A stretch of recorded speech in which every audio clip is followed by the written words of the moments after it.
Bismillahirrahmanirrahim. Assalamualaikum warahmatullahi wabarakatuh. Alhamdulillah, alamin. Nasta'inu wa nastaghfiru wa na'udzubillahi min syururi anfusina wa yahdihillahu mudilla lahu asyhadu an la ilaha illallah anta astaghfiruka wa atubu ilaik. Pertama-tama kita panjatkan puji berserta syukur kita atas kehadirat Allah Subhanahu wa taala yang mana telah memberikan kita kesehatan agar dapat berkumpul di kelas yang berbahagia ini. Dan tak lupa pula salawat berikan salam pangkat Nabi besar kita Nabi Muhammad SAW yang mana telah membawa kita dari zaman jahiliyah menuju ke jalan Islamiyah. Langsung panjang, langsung saja kita di sini akan membahas tentang peran sistem pengendalian manajemen dalam organisasi sektor publik. Sebelum masuk ke pembahasan, saya akan mengenalkan teman-teman saya. Yang pertama itu ada Juhro Kamelia Hakiki, ada Fikri Nur Haikal Huta Barat, Arendra Anjana, dan saya sendiri Najim Tikani.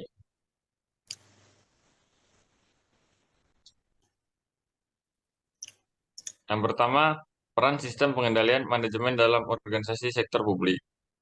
Penting kita memahami pengertian dan sistem pengendalian manajemen serta tujuan, fungsi, komponen, proses, implementasi, tantangan, dan keuntungannya di sektor publik. Pengertian sistem pengendalian manajemen. Sistem pengendalian manajemen adalah kumpulan prosedur dan kegiatan yang digunakan dalam organisasi sektor publik untuk mencapai tujuan dengan memonitor dan mengarahkan kinerja. Dan sistem pengendalian manajemen diperlukan untuk memberikan jaminan melalui manajer organisasi tersebut untuk melakukan peningkatan kinerja karyawan pada perusahaan secara efektif dan efisien. Selanjutnya akan dibacakan dengan tangan saya. Pentingnya sistem pengendalian manajemen dalam sektor publik. Sistem pengendalian manajemen memainkan peran penting dalam meningkatkan akuntabilitas, transparansi, dan efisiensi dalam pengelolaan sumber daya dan penyediaan layanan publik. Transparan dan akuntabel berarti setiap aktivitas di bidang pengelolaan perbendaharaan dapat dipertanggungjawabkan secara penuh dan dilakukan dengan penuh keterbukaan yang terkait dengan aktivitas pengelolaan sumber daya publik. Selanjutnya saya kembalikan ke moderator.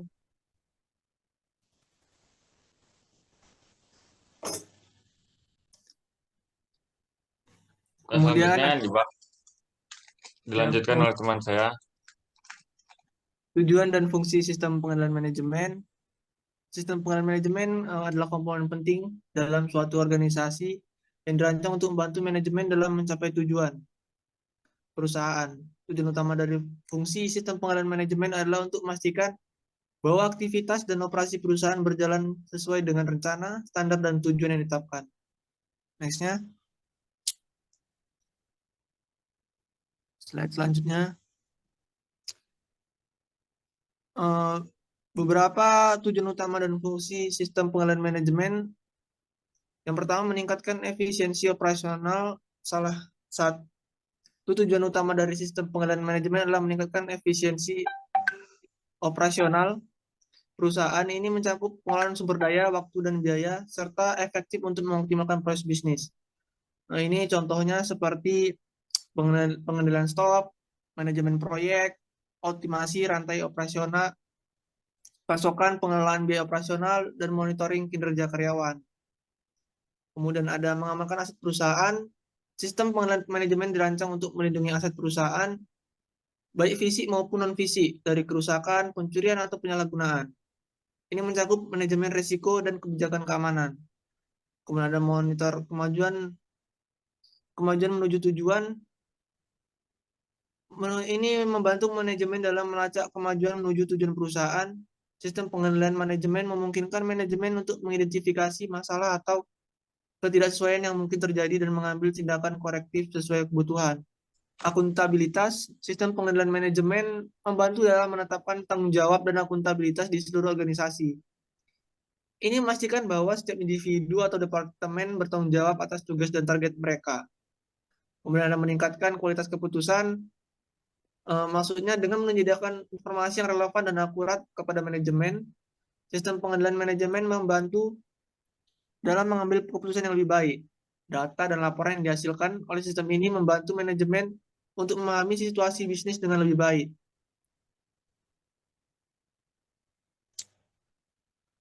Kemudian ada mengukur kinerja, mendukung perencanaan dan penganggaran, serta yang terakhir meningkatkan komunikasi. Nah, dengan tujuan-tujuan ini, sistem pengendalian manajemen berfungsi sebagai alat yang sangat penting bagi manajemen dalam upaya mereka untuk mencapai tujuan perusahaan dan mengelola operasi sehari-hari dengan lebih baik. Ini juga membantu dalam memitigasi risiko, meningkatkan transparansi, dan memastikan keberlanjutan jangka panjang dari organisasi. Saya serahkan ke moderator kembali. Baik, selanjutnya akan dibacakan Arendra. Proses implementasi sistem pengendalian manajemen. Yang pertama yaitu adalah perencanaan. Perencanaan di sini yaitu mengidentifikasi tujuan, kebutuhan sumber daya terutama sumber daya manusia, dan strategi implementasi untuk pengendalian manajemen yang efektif. Yang kedua yaitu adalah penerapan. Melaksanakan kebijakan, prosedur, dan instrumen untuk pengukuran untuk memonitor dan mengarahkan kinerja. Yang ketiga yaitu monitoring dan evaluasi. Mengumpulkan data dan menganalisisnya, memberikan umpan balik, dan melakukan evaluasi untuk perbaikan berkelanjutan. Tantangan dalam pengimplementasian sistem pengendalian manajemen di sektor publik. Yang pertama yaitu adalah kompleksitas. Kompleksitas di sini yang dimaksud adalah pemangku kepentingan dan proses kompleks, mempersulit implementasi sistem pengendalian manajemen. Yang kedua adalah pelaksanaan kebijakan publik. Pengaruh politik tentu menjadi perhatian terhadap perubahan kebijakan yang dapat mempengaruhi efektivitas sistem dan pengendalian manajemen di sektor publik. Yang ketiga yaitu adalah kurangnya sumber daya. Keterbatasan anggaran, peralatan, dan sumber daya manusia dapat menjadi hambatan dalam membangun dan menjalankan sistem pengendalian manajemen yang efektif. Keuntungan dari sistem pengendalian manajemen yang baik di sektor publik. Keuntungan yang pertama yaitu adalah peningkatan efisiensi. Sistem pengendalian manajemen yang baik dapat membantu organisasi sektor publik dalam mengoptimalkan penggunaan sumber daya dan proses operasional. Yang kedua yaitu adalah pelaksanaan kebijakan publik. Dengan sistem pengendalian manajemen yang terukur, sektor publik dapat membangun kepercayaan publik dan meningkatkan akuntabilitas kepada masyarakat. Yang ketiga yaitu kurangnya sumber daya.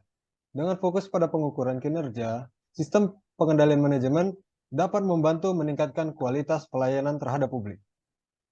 Selanjutnya penutupan saya serahkan kepada moderator. Baik, terima kasih. Sebelum saya nutup, saya akan memberi salah satu pantun. Bunga mawar, bunga selasih, warnanya cerah, tiada duanya. Cukup sekian dan terima kasih. Semoga tidak ada yang bertanya. Wabillahi taufiq hidayah. Assalamualaikum warahmatullahi wabarakatuh. Waalaikumsalam Waalaikumsalam warahmatullahi wabarakatuh. warahmatullahi wabarakatuh. Jangan lupa like, comment, and subscribe.